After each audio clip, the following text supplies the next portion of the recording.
Hi guys, welcome back to my channel. If you're new here, you're welcome. Don't forget to subscribe to join the family. In today's video, I am going to be showing you how to achieve this wig this wig that you're seeing here with straight braiding. So we'll start by cutting and stretching the attachment. This one is not stretched already, so cut it. I'm cutting it into 3 equal parts. I'm using cotton 3 for this. You can use, if you want the hair to be longer, you can use 2, but you will need to buy 1 more pack of attachments so that it will be enough for the wig. So I'm cutting it into 3 equal parts because I'm making it for someone. I'm not the one that is going to wear the hair, so I'm making it for someone, and the person doesn't like long hair. I'm just gifting it to someone. So I'm stretching the hair now, or evening it out, anyone you choose to call it. So this is what I'll do, and after that you start the crocheting of the hair to the wig cap. You guys already know how we do the crocheting, so I'll just show you a few steps on how you can crochet the hair to the wigging cap. So you just pass the crochet pin, collect the hair, turn it and double knot it. I only double knotting the edges, like I'll line it, the edges and the double knot it, but the inside I didn't do the double knotting for the center inside of the wig. So in case you see me not doing the double knot inside, is because I just did the double knotting at the edges. So when you get to the front, you have to use a smaller crochet pin for this part, because the net, if you use bigger crochet pin for this part, is going to expand or tear the net, that it will have holes. It won't be looking neat. So I'm using a smaller crochet pin, though it's the same pin I started using with when I started the wig. But if you were using, I have the bigger one too, but if you were using the bigger one, you need a smaller one that with a smaller pointy mouth, so that it won't spoil the front of the hair. So, and I'm taking the attachment small, like small, really very, very small. Even this one I'm taking is big, but if you can make it smaller than this, so it will be like frontal. Frontal. It will be like frontal when you finish crocheting. You can see how I'm taking my time to, like, I carry this on my body. I'm taking my time to like pass the hair and the pin through the net, so it doesn't spoil the net for me. So that's what I was doing. So I'm using the color number 1, which is black. I'm using color number 1 for this wig, which is black. You can use any color of your choice, but I'm using, you can see the way this one pulled out, that place that the thing pulled out now, it has a little hole, but I'll try to see if I can cover it. So I'm using the color number 1. You can use any color of your choice, but I'm making it for my auntie, so, and I'm sure she might, I don't know if she will like other colors, that's why I'm using black. For me, I like colored hair, but I don't know if she likes colored hair, so I'm using black because I know everybody wears black hair at a point. So I'm using black. So I'm done. When you finish, you just brush the hair down. Use your weave-on brush or whatever comb to brush the hair down. After, you can see the hair, it looks neat.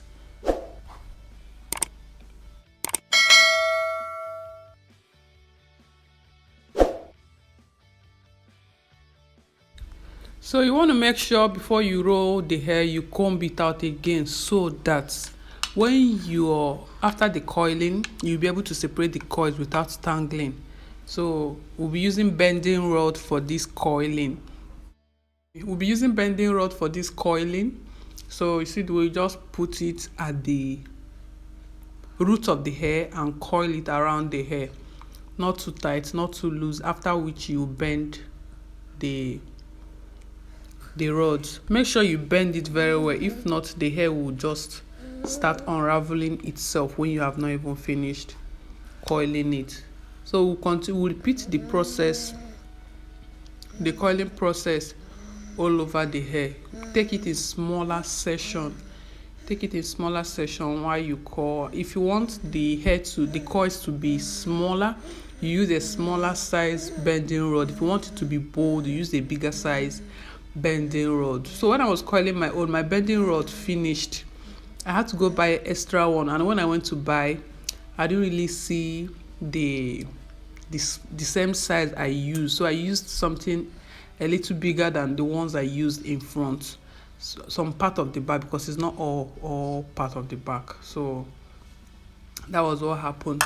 So we are repeating the same process, and we are going to be doing the same all over the wig, so that after which we will now proceed with the coiling.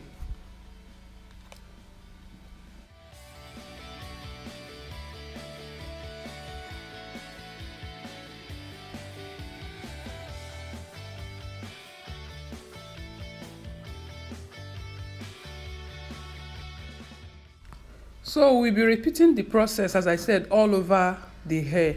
We're repeating the coiling process all over the hair. I did this hair in a haze because I really needed to send the hair.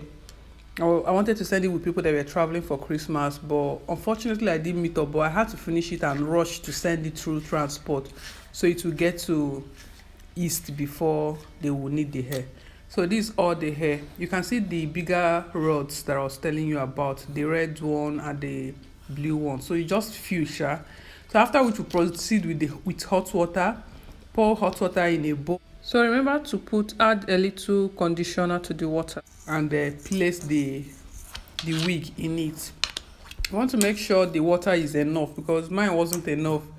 Like, I didn't know that the water was not going to be enough. So, but just pour hot water. Make sure it gets to all the coils. Then place in a door and allow it to dry overnight. So this is like the next day after the hot water process.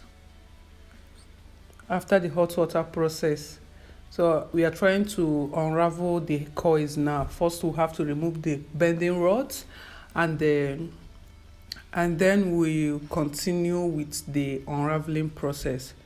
So watch and learn.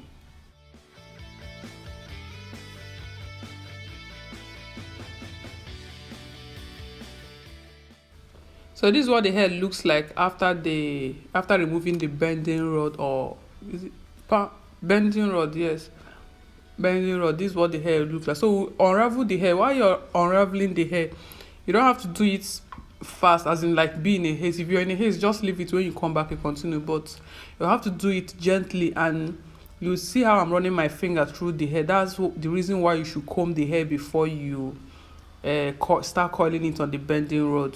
So you have to comb it out, so that while you're unraveling the coils, as you're running your fingers through the coils, it will be able to pass through freely, and you separate the hair after that. So I'll be separating the hair now, and that's what I'm doing. That's basically what I'm doing here now. Yeah. So this is what the hair looks like. We're almost done with the separation. You can see this one is I think maybe I didn't comb that one very well. That's why it didn't pass through freely. But girls, just make sure you comb it truly, so that, and put the conditioner will help to condition the hair and make it soft and manageable while you're working with it.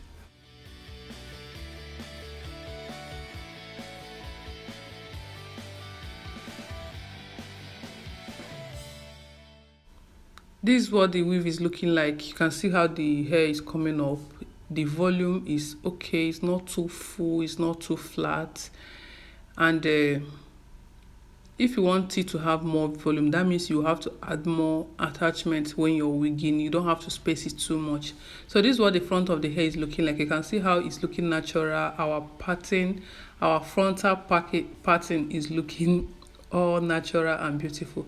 So the front hair, where that rubber is connected, I didn't crochet it to the front entirely, so I'm trimming out that part now through the net and to the other ear. From the ear, first ear to the other ear, I'm trimming out the front so that it will give me that frontal human hair wig look, and it will make it to look natural too. You can see how I'm trimming out that part. Yes, this thick part that is very dark, I'm trimming it out. You can use scissors for this, but I'm using razor blade because I couldn't find where I hid my scissors because my kids were playing with it.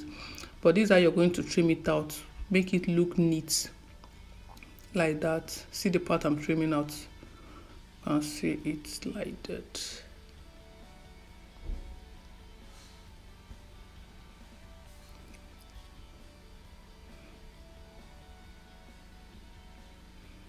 So this is what the front looks like after trimming. You can see how it's looking more beautiful. It means you can pack the hair up if you want. You can pack it, you can fold it or pack it down if you want.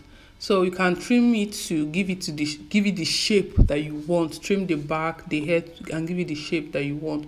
But I don't really do too much trimming here because if I was trimming it too much, the hair would be shorter, and I wanted it to be like 12 inches. You can see what the hair looks like. So I'm going to be testing the hair before we go send the hair.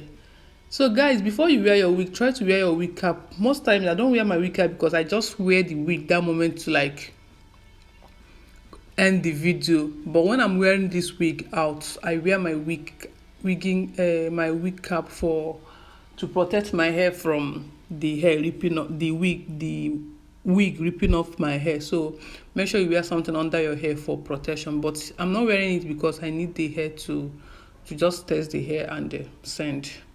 You can see what the hair looks like. Isn't this beautiful? Isn't this beautiful? I'm feeling fly. I'm feeling fly. Isn't this beautiful? It's very, very beautiful. Very simple. Looking very natural. You can pack it up if you want. It won't. The hair will still look beautiful when you pack it up. You can style it if you want. Anyhow you want. Just see the coils. You can see it.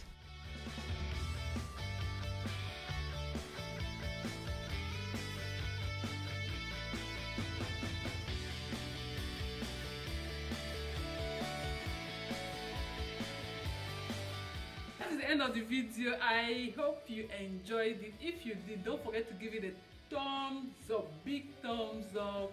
Share it with your friends and family, and leave a nice comment of what you would want to see in my next video. So I'll see you guys in my next one. Bye bye.